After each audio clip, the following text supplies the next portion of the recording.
Okay, guys, I want everybody to go to slide 13 in your personal narrative notebook, and we are going to look at some transition words.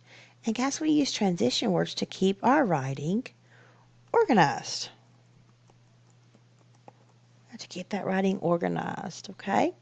So, what are some words that you can use at the start of a writing or a topic?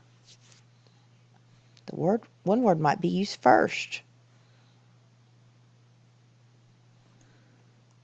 To begin with. Okay, and I want you to put maybe a couple more choices there.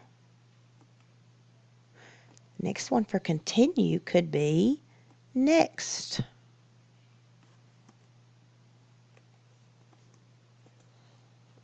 After a while. Okay, and then for the end could be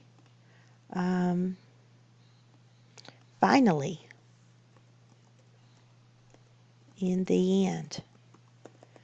Okay, I want you to find about at least 2 more choices for start, continue, and end.